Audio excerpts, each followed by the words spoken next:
한국이 세계 로봇 기술 다 휩쓸어 갔다. 중국이 절대 못 뺏기는 전설의 항공 무기. 기관총 장착한 네발 로봇으로 산악작전. 한국이 개발한 미래 무기. 일본 반응.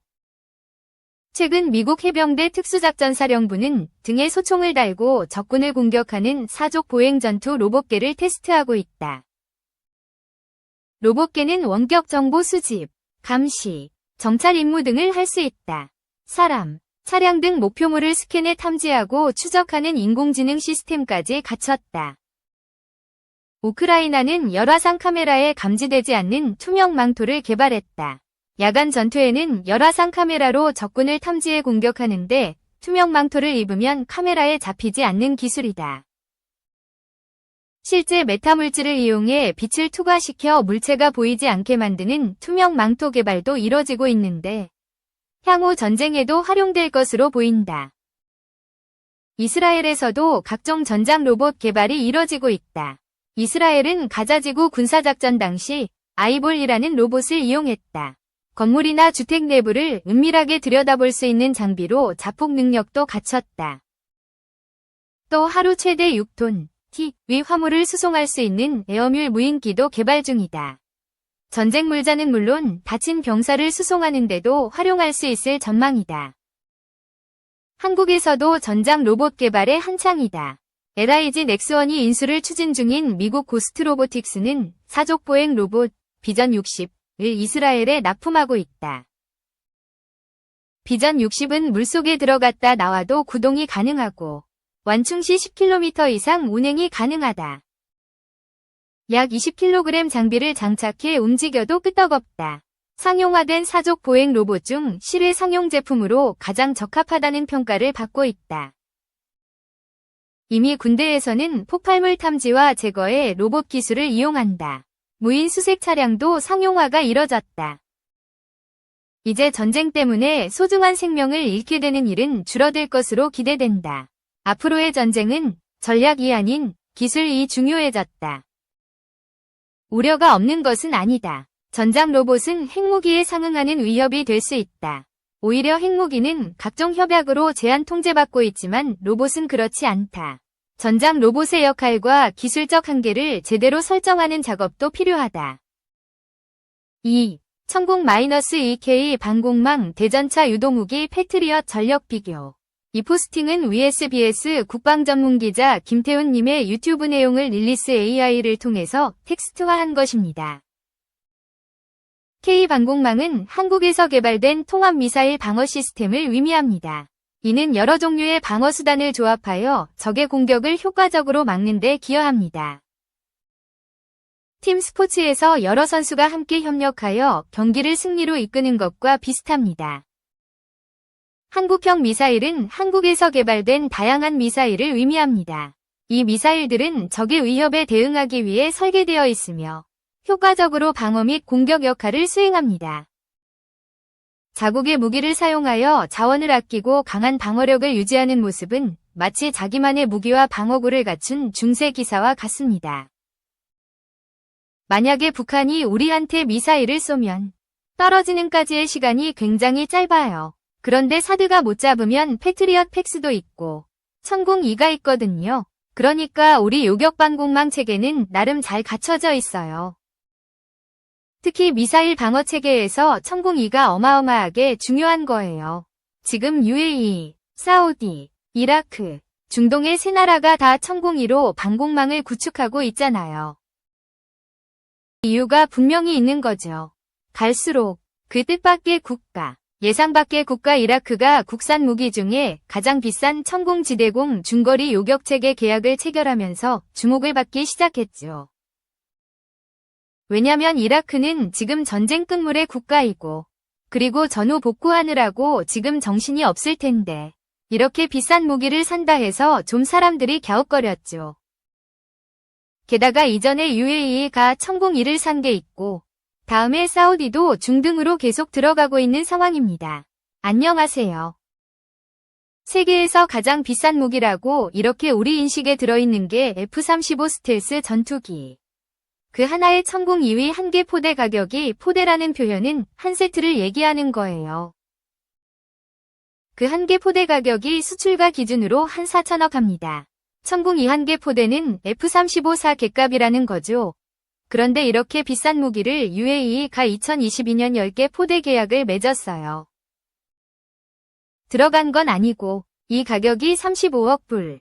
다음에 사우디가 똑같이 10개 포대 35억 불. 이건 2023년. 그리고 이라크가 올해 계약 맺은 게 8개 포대 25억 불. 그러니까 한 개 포대에 3억 5천만 달러예요. 그런데 그렇게 비싼 무기임에도 산다는 거죠. 그래서 중동에서 우리 방산 시장이 크게 일어나고 있구나. 그런 생각이 있는 겁니다. 우리 입장에서 보면 UAE, 사우디, 이라크, 중동의 세 나라가 다 우리 방산에 천궁1호 방공망을 구축하고 있잖아요. UAE, 사우디 정도가 샀으면 다른 나라도 사고 싶은 생각이 분명히 생길 거예요. 그러면 약간 동쪽으로, 약간 서쪽으로 몇 군데나 다 팔면 어떤 일이 벌어지나요? 북아프리카, 중동, 아시아까지 천궁1호 쫙 깔 수 있어요. 그러니까 K방공망을 쫙 구축하자. 그게 우리 방산업체들이 지금 추진하고 있는 방향이에요. 중동 시장은 일단 기본적으로 무기를 수출했고, 그런데 이미 함정 잡는 무기 2.75인치 빅곡 로켓이라는 게 있고, 대전차 유도무기 현궁, 그리고 소소하게는 여러 가지 소총들이 많이 수출되어 있는 상태입니다. 여기서 현궁은 유튜브 스타예요. 상당 무기한 작전 성능을 보여줘가지고 사람들이 깜짝 놀라서 이게 유튜브로 유포가 되는 바람에 유명한 거고. 그리고 비궁은 입소문을 통해 가지고 우와, 이게 이렇게 잘 맞춘다. 말이야 해서 이 나라가 샀는데 입소문으로 알려져서 옆 나라가 사고 이제는 비밀 아닌 비밀이 된 게 현궁과 비궁 수출에 있습니다. 천궁도 그렇고 현궁도요. 비궁, 궁자 들어가는 게 주로 미사일이 이전에 우리가 교양이 다뤘던 K2 전차나 K9 자주포는 유럽의 폴란드에 수출되는 드래건 24라는 훈련을 벌어지거나 우리 K2 성적은 90% 명중률을 기록했어요. 우리 K2가 가장 높았다는 거는 이미 그때 거기서 정평이 나버렸죠. 그니까 기고만장한 거죠. 폴란드 전차병이. 근데 중동은 이상하게 미사일 방어, 미사일 공격 미사일을 이렇게 수입을 하잖아요. 그게 해당 국가가 직면한 위협이 어떤 거냐 보면 좀 이해하기가 쉬워요. 유럽의 위협은 아무래도 러시아. 지금 우크라이나 상황을 보면 병력과 전차와 장갑차와 포병 전력을 갖고 쫙 밀고 들어가는 그런 식의 전쟁을 하잖아요. 근데 중동 국가들은 어떤 위협을 받고 있느냐? 이슬람 무장단체가 위협이고 이슬람 무장단체는 러시아의 그런 지상군과 다른 전쟁을 합니다. 숨어가지고 로켓으로 공격하고 기습하고 특히 로켓 공격 같은 경우에는 인구 밀집 지역이나 중동 국가들은 석유시설이 많을 테니까 거기를 타격해버리면 그 피해가 막대하니까 그 로켓 공격을 막기 위한 수요가 분명히 있는 거죠. 그런 로켓 공격을 막을 수 있는 국산 무기가 무엇이냐? 천궁2. 중거리 지대공 요격 무기인 거예요. 적 탄도탄 위협이 증가함으로 인해서 탄도탄 요격 능력을 갖춘 천궁2를 개발하게 되었고 천궁은 적의 항공기만에 대응할 수 있는 무기 체계라. 천궁2는 적의 탄도탄 스컷 같은 탄도탄이 날아왔을 때도 요격할 수 있는 무기 체계입니다. 그니까 천궁은 미사일이 날아오는 것을 반대 방향에서 날아 올라가서 때려서 무력화시키는 그 방어무기죠. 방어무기. 근데 아까 얘기했던 비궁이나 현궁 공격 무기. 비궁 이거 같은 경우에는 작은 함정들이 기습해서 들어올 때 멀리서 때려서 잡아내는 무기고 다음에 현궁 대전차 로켓. 지상에서 기습해서 들어오는 그 지상 전력에 대해서 그거를 때려잡는 무기지요. 지금 중동으로 하나씩 수출이 되고 있는 거죠. 그리고 아까도 말씀드렸지만 러시아군은 정규군이 우리가 생각할 수 있는 모든 그럴듯한 무기체계를 다 갖추고 있는데 아프리카 중동에 있는 무장단체들이 흔히 쓰는 무기하면 트럭에 기관총 올려놓은 거 그걸 테크니컬이라고 부르거든요. 그런 거를 주로 사용하고 그 다음에 로켓이라고 해본들 스커드급이 최대치고 그 이하의 아주 조잡한 수준으로 만든 로켓들이 숨어서 쏘고 계속 숨어 있어야 돼요. 나서가지고 전면전으로 밀어붙이는 전술이 아니기 때문에 그거에 맞는 무기를 중동 국가들은 구입을 해야 자기들 안보를 보장을 하는 거죠. 다 잘 아시다시피 중동 국가들은 정치체계 자체가 굉장히 불투명하고 폐쇄적이죠. 종교적이고 정부가 결정하는 일을 그렇게 공개하는 사례가 많지가 않아요. 특히 무기 도입 같은 경우는 공개했을 때 해가 더 많아요.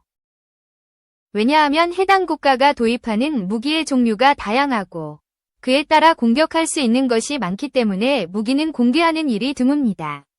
이번에 천궁 같은 경우는 사우디, 이라크 돌아가면서 다 공개를 했어요.